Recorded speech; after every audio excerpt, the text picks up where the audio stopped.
अब हम दुश्मन के कुछ साथियों को देखते हैं। वो सभी बंदे रैंक 9 पर थे और प्रिजनर के ऊपर अपना गुस्सा निकाल रहे थे। उनका बस चलता तो वो उन्हें मार देते, मगर वो सभी उनसे आगे का काम करवाने के लिए उन्हें जिंदा छोड़ देते हैं। ये नजारा वोंग और फैंग दोनों ही छुप कर देख रहे थे। तब वोंग कहता है टीचर जिंदा है। ये सुनकर फैंग उसका मुंह बंद कर देता है और धीरे से कहता है तुम कोई भी गलती मत करना। जब तक वो जिंदा है तब तक उन्हें बचाने का हमारे पास मौका है। हमें सही समय का वेट करना चाहिए क्योंकि हम कमजोर है और ऊपर से अपने लिमिट पर भी पहुंच चुके हैं। स्टार सिटी के बंदे अभी तक यहाँ पर नहीं पहुंचे हैं और रोज किंग तो अभी छुपा हुआ है। हमारे पास बहुत सारे अपॉर्चुनिटीज है, इसीलिए शांत हो जाओ। ये सब सुनकर वोंग कहता है ठीक है मैं समझ गया। फिर फैंग बोलता है मैं रैंक 9 को मारने के लिए बिल्कुल रेडी हूँ। क्या वोंग तुम उनसे डरते हो? जिसपे वो कहता है नहीं तो। ये सुनकर फैंग बोलने लगता है मैं तो डरता हूँ क्योंकि मेरे लिए जान सबसे इम्पोर्टेंट है। अगर तुम्हें मरना है तो मर जाना, मगर तुम अपने साथ मुझे मत घसीटना।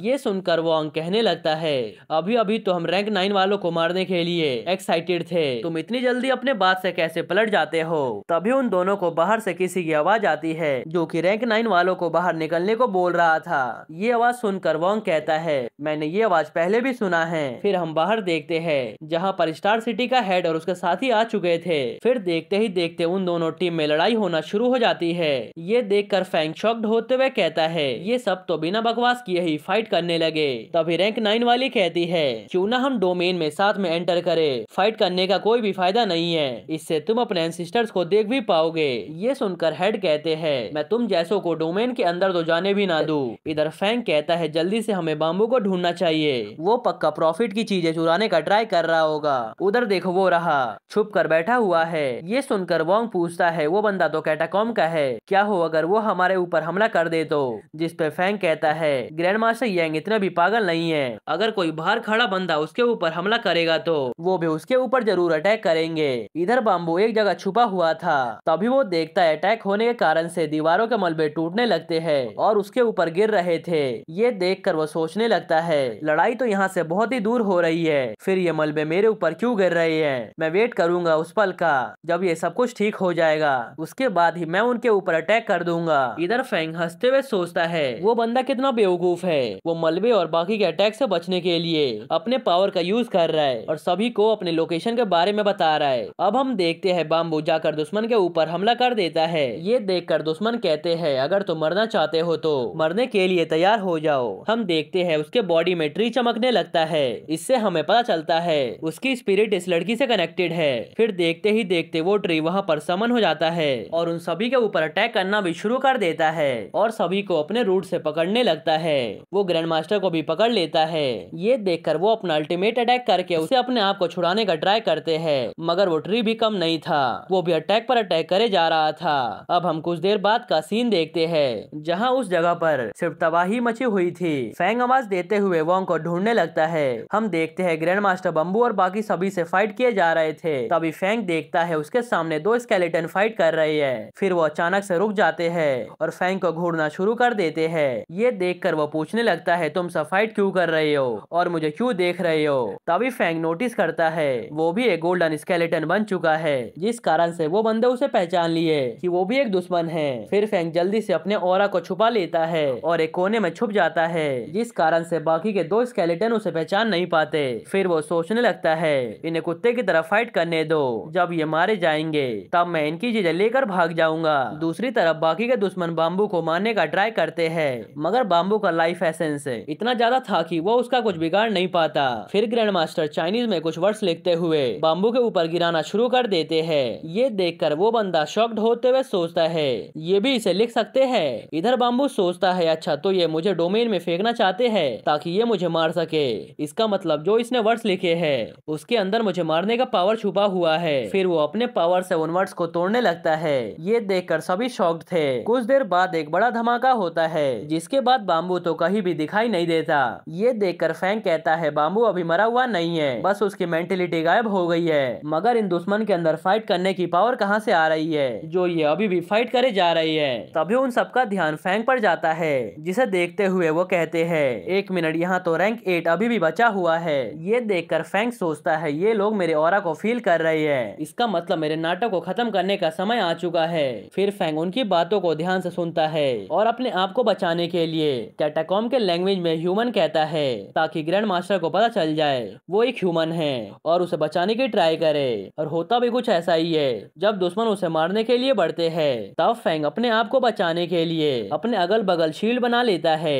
उसके बाद ग्रैंड मास्टर आकर दुश्मन से लड़ते हुए कहते हैं उस बच्चे को जाने दो, हो सकता है वो मेरा ह्यूमन एंसेस्टर हो। तभी वहाँ पर बाम्बू आ जाता है और उनके ऊपर हमला करते हुए कहता है तुम दोनों हेल में जाओ, हेल में। फिर वो उन्हें घायल करने के बाद कहता है तुम सब सोच रहे होंगे मैं जिंदा कैसे बच गया और मुझे हल्की सी भी चोट क्यों नहीं आई है। मैंने इमॉर्टलिटी फ्रूट खा लिया जिस कारण से मैं अपने मेंटेलिटी को रिकवर कर सकता हूँ। ये सुनकर दुश्मन चिल्लाते हुए कहता है डीमन ट्री तुम्हें अपना इमॉर्टलिटी फ्रूट क्यों देगा, वो उसके लिए बहुत ही ज्यादा प्रीसियस है और उसे अपना पूरा लाइफ टाइम लग जाता है इसे बनाने के लिए। ये सुनकर बाम्बू बोलता है वो मुझे अपना फ्रूट क्यों नहीं देगा, हम दोनों 200 साल से एक साथ रह रहे हैं। मैंने ऑलरेडी प्रॉमिस कर रखा है कि मैं किंग बनने के बाद उससे शादी करूंगा। ये सुनकर ग्रैंड मास्टर हंसते हुए कहते हैं डीमंस का तो कोई भी जेंडर तक नहीं होता और तुम इस डेविल प्लांट से शादी करने का ख्वाब देख रहे हो। दुश्मन हैरानी से पूछता है तुम एक डीमन से प्यार करने लगे हो, तुमसे बड़ा पागल मैंने इस दुनिया में नहीं देखा। जिस पे बाम्बू कहता है मुझे फर्क नहीं पड़ता, मरा हुआ इंसान क्या बोले जा रहा है, कुछ देर बाद तुम दोनों बोलने लायक नहीं बचोगे। फिर वो उन दोनों को अपने हाथ से उठाते हुए कहता है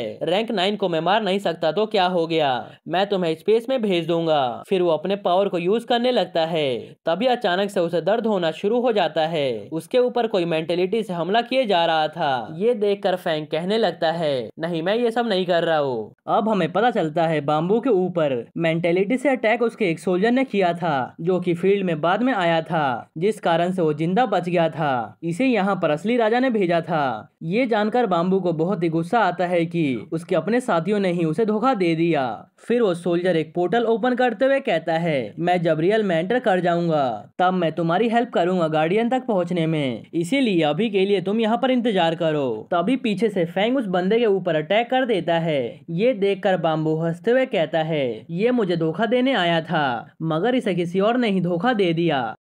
लास्ट में हम दोनों में से कोई भी नहीं जीता। इधर फैंग सोचता है कि मेरे पास स्ट्रेंथ नहीं है मगर मेंटेलिटी बहुत सारा है, मुझे इस जगह को ब्लास्ट कर देना चाहिए इससे पहले कि कोई मुझे जान से मार दे। ये कहकर फैंग अपने मेंटेलिटी की हेल्प से उस जगह को एक्सप्लोर कर देता है जिस कारण से फैंग भी बेहोश हो जाता है। इतने में ही उसके पास वांग आकर कहने लगता है फैंग उठ जाओ, क्या तुम्हें लूट की चीजें नहीं चाहिए, तुम्हारा इंतजार तुम्हारे पेरेंट्स और तुम्हारी बहन कर रही है, क्या तुम उनसे नहीं मिलना चाहते हो। जिस पे फैंग हल्का हल्का होश में आते हुए पूछता है क्या बाकी सब मारे गए, जिस पे वांग हाँ में जवाब देता है। ये सुनकर फैंग कहने लगता है तुम सभी चीजों को अच्छे से संभाल के रखो और जल्दी से एक जगह छुप जाओ और हम मॉन्स्टर प्लांट उस बीच से बच के रहना, वो इसी तरफ आ रहे होंगे। यहाँ पर 4 बंदे रैंक 7 के हैं, मुझे नहीं पता वो जिंदा है या फिर मारे गए, उनके बॉडी को एक बार जरूर ढूंढना ताकि हमें पता चल सके वो सब जिंदा भी है या फिर नहीं। ये सुनकर वांग रोते हुए पूछता है तुम इस टाइम पर भी आखिर ऐसे बातें कैसे कर सकते हो। फिर वांग अपने आसपास देखता है जहाँ हर जगह गोल्डन स्केलेटन में कन्वर्ट हुए लोग पड़े हुए थे, सभी कोई मारे गए थे। इसका मतलब लास्ट में फैंग की जीत हुई। अब सीन शिफ्ट होता है और हम फैंग को देखते हैं जो अपने रियल फॉर्म में आ चुका था। वो होश में आते ही पूछता है मैं कब से बेहोश था, जिस पे वांग उसे बताता है उसे ऐसे हालत में पूरा 1 दिन हो चुका है। जिस पे फैंग उसे बताता है उसकी पूरी बॉडी दर्द हो रही है, ऐसा लग रहा है जैसे मैं मरने वाला हूँ, वैसे तुम वापस क्यों नहीं गए। ये सुनकर वांग बताता है यहाँ आसपास इतने सारे मॉन्स्टर और बीस्ट है, इसीलिए मैंने ऐसी जगह ढूंढी जहाँ पर हम सबसे ज्यादा सेफ है। तब फैंग टीचर के बारे में पूछता है जिस पे वांग बताता है मुझे 6 बंदे मिले जिसमें से अभी 4 बेहोश है मगर उनकी मेंटेलिटी बहुत ज्यादा डैमेज हो गई है, इसीलिए उनका हील हो पाना बहुत ही मुश्किल है। जिस पर फैंग कहता है जब तक वो सब जिंदा है तब तक हम उनका सॉल्यूशन निकाल सकते हैं मगर अभी मैं मरने वाला हूँ, मुझे हील करो जल्दी से। वैसे वो बंदा जिंदा है क्या। जिस पे वांग बताता है मुझे नहीं पता, मैं अपनी मेंटेलिटी को रिलीज नहीं कर सकता और जब तक रिलीज नहीं कर पाऊंगा तब तक मुझे फील नहीं होगा कि वो सब जिंदा है या फिर नहीं। तब फैंग अपने मेंटेलिटी का यूज करके पता लगा लेता है ये दोनों रैंक 8 के हैं और अभी जिंदा है मगर ग्रैंड मास्टर मारे जा चुके हैं, मगर इसके पीछे मेरा हाथ नहीं है। जब डोमेन एक्सप्लोड हुआ था तब हो सकता है वो उसकी चपेट में आ गए हो। अगर सेंसिंग सिटी सही में ट्रबल करना चाहती है तो मैं कैटाकॉम्ब में छुप जाऊंगा और उनसे फाइट करने का ट्राई करूंगा, मगर मैंने 2 बंदों को मार दिया था, इसीलिए मुझे उनके क्रेडिट तो लेना ही चाहिए। ये सुनकर वोंग स्माइल करते हुए कहता है, अगर तुम बताओ कि तुमने रैंक 9 को मारा है तो तुम्हारी बातों पर कोई भी भरोसा नहीं करेगा। एक रैंक 6 के बंदे ने 2 रैंक 9 के बंदों को मार दिया, क्या इस बात पर कोई भी बिलीव करेगा?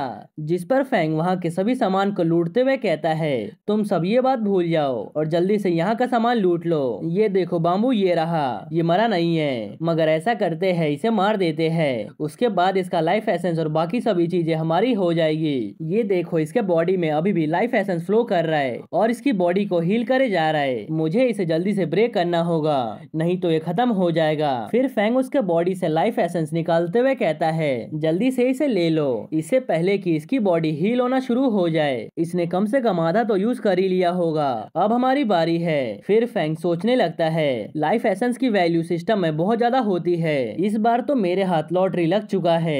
उसके बाद वो बॉटल्स में लाइफ एसेंस को भर लेता है। उसके बाद वोंग उससे पूछता है, अब क्या करना है? अंधेरा होने ही वाला है, हमें यहाँ पर रहते हुए 4 दिन हो चुके हैं। जिस पर फैंग कहता है, हमें अंदर जाने का रास्ता भी ढूंढ लेना चाहिए। मैं क्यूरियस हूँ कि हमें डोमेन के अंदर और क्या मिल सकता है। ये सुनकर वोंग बोलता है, फैंग हमें टीचर मिल चुके हैं, इस हिसाब से हमारा गोल भी पूरा हो गया है, इसीलिए चलो वापस चलते हैं। मैं इंटरेस्टेड नहीं हूँ तुम क्या करना चाहते हो और तुम अंदर क्यों जाना चाहते हो, मगर याद रखो जिंदा रहना सबसे बड़ी बात है। तभी फैंग देखता है अचानक से सभी मॉन्स्टर एक्साइटेड क्यों हो गए। तभी वोंग को एक चमकता हुआ चीज दिखता है, जिसे देखकर वो फैंग को उस तरफ देखने को बोलता है, जिस पर फैंग उसे दूसरी तरफ देखने को बोलता है। ये देखो हेवनली कोर्ट। उसे देखकर वोंग मुंह बनाते हुए कहता है, ये तो इमोर्टल प्लेस है। तभी वहाँ पर बारिश होना शुरू हो जाता है। उसे देखकर फैंग डेड बॉडीज को उठाकर भागते हुए कहता है, जल्दी से चलो यहाँ से, ये रेन खतरनाक साबित हो सकता है, हमें नहीं पता इसके अंदर क्या है। तभी वो देखते हैं मॉन्स्टर कल्टीवेट कर रहे हैं और उनके आने पर भी कोई भी रिएक्शन नहीं दे रहे। ये सब देखकर फैंग बताता है, ये 3 महीने में एक बार आता है, इसीलिए इन मॉन्स्टर के पास कल्टीवेट करने का एक अच्छा खासा मौका है, मगर हम आगे नहीं जा सकते क्योंकि हमने बाउंड्री वॉल को हिट कर दिया है। वो देखो वहाँ पर एक गोल्डन लेक है, चलो वहाँ पर चलते हैं, क्या पता हमारे हाथ कुछ लग जाए। तब वोंग उसके ऊपर गुस्सा करते हुए उसे जल्दी से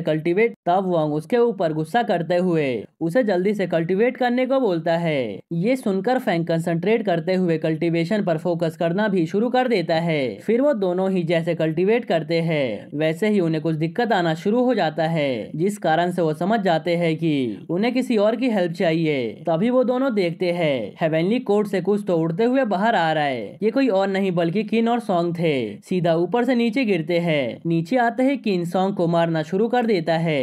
तब फैंग हैरानी से पूछने लगता है, वो दोनों यहाँ पर क्या कर रहे हैं? तब सॉन्ग बताना शुरू करता है, किन और वो दोनों फॉरबिडन सी को क्रॉस करते हुए आगे बढ़ने लगते हैं। हमें लगा कि मॉन्स्टर हमारे ऊपर अटैक करेंगे, मगर उन्होंने कुछ भी नहीं किया।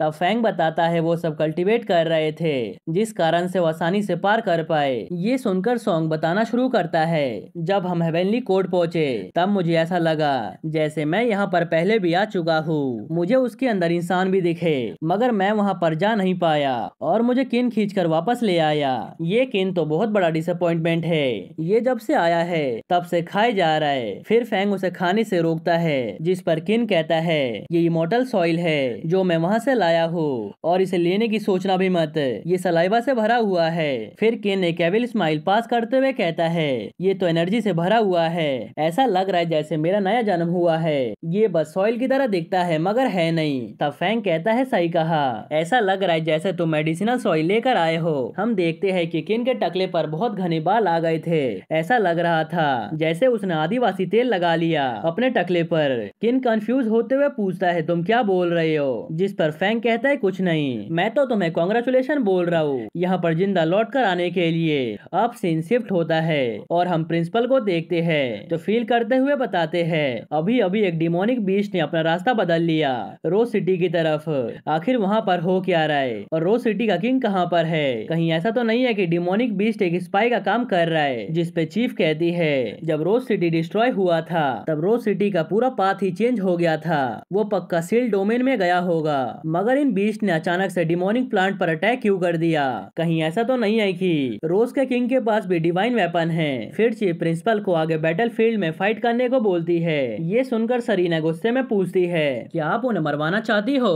वो पहले से ही बहुत ही घायल है और रैंक 8-9 वाले को मार चुके हैं। फिर प्रिंसिपल चीफ से कहते हैं मैं अपना बैटल फील्ड में बेच दूंगा, इसीलिए आपको चिंता करने की जरूरत नहीं है। बाकी के मेंबर्स भी उनका इस बैटल में साथ देने के लिए रेडी हो जाते हैं। इधर सरीना मनी मन सोच रही थी मैं प्रिंसिपल से नफरत करती थी क्योंकि उनके कारण से ही मेरी बेटी मारी गई थी, मगर जब से उन्होंने टियान मैन की रक्षा करने के लिए अपनी जान को दांव पे लगा दी तब से मेरी नफरत कम हो गई। अब वो अपने इतने सारे इंजरीज के साथ 9 रैंक के साथ कैसे फाइट करेंगे।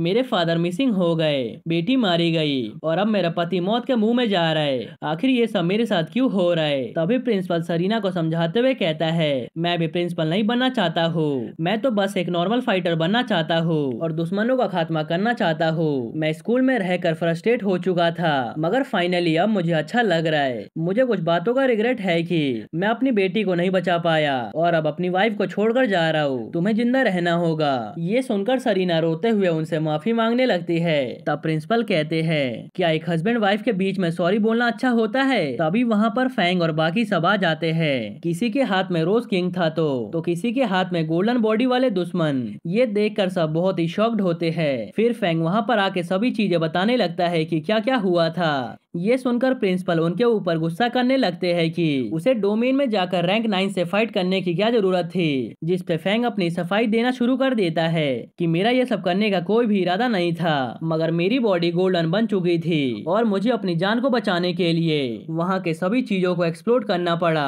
तभी चीफ फैंग से पूछने लगती है तुमने बाम्बू के बॉडी से कितना एसेंस कलेक्ट किया है। तब फैंग बताता है कुछ तो मैंने यूज कर लिया, मेरे पास कम से कम 40 पाउंड होगा, मगर ये मैंने बहुत ही मुश्किल से पाया है, इसीलिए मैं सबके बारे में सोचते हुए सबको कम रेट में 8 मिलियन में बेचूंगा पर ग्राम के हिसाब से। ये सुनकर चीफ कहती है ऐसा नहीं है कि गवर्नमेंट के पास पैसे नहीं है, मगर ऐसा ही चलता रहा तो पैसों की वैल्यू बहुत गिर जाएगी। इधर किन वहाँ पर लूट कर लाए हुए चीजों को दिखाने लगता है। दूसरी तरफ चीफ फैंग को डॉक्यूमेंट देते हुए उसे टर्म एंड कंडीशन लिखने को बोलती है ताकि वो कैटाकॉम्ब से बाहर जाकर सब कुछ डिस्कस कर सके। फिर फैंग आ जाता है प्रिंसिपल के पास और कहता है आपकी इंजरीज तो काफी सीरियस दिख रही है। सरीना प्रिंसिपल से कहती है तुम्हें कम से कम 10 पाउंड लाइफ एसेंस की जरूरत पड़ेगी अपने आप को हील करने के लिए। फिर फैंग कहता है मेरे पास 15 पाउंड लाइफ एसेंस बचा हुआ है, मैं आपको 13 पाउंड बेच सकता हूँ कम दाम में, आपको सिर्फ 50 बिलियन देना पड़ेगा। मुझे पता है आपके पास पैसे नहीं है, इसीलिए आप एक डॉक्यूमेंट पर साइन कर दो। ये सुनकर सरीना गुस्से में पूछती है अभी अभी तुमने मुझे डॉक्यूमेंट पर साइन करने को बोला। ये देखकर तो फैंग डर जाता है।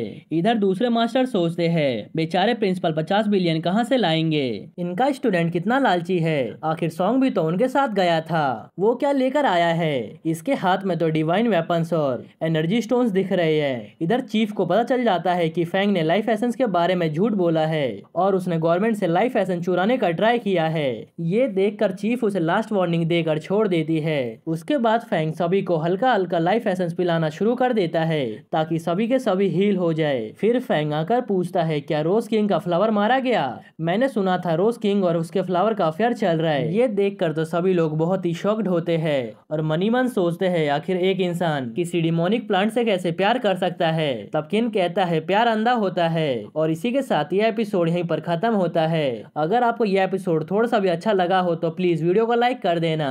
इस वीडियो का लाइक है मैं 2.5 के, अगर ये पूरा हो जाएगा तो इसका नेक्स्ट एपिसोड आ जाएगा। और हाँ, अभी तक आपने चैनल को सब्सक्राइब नहीं किया तो प्लीज कर लेना। हमारे 100 के होने ही वाले हैं तो प्लीज पूरा करवा दो। और हाँ, 100 के पर एक स्पेशल वीडियो भी आने वाला है, वो मानवा देखकर तुम्हें मजा आ जाएगा, इसीलिए 100 के पूरे करवा दो। ओके, तो मिलते हैं नेक्स्ट एपिसोड में।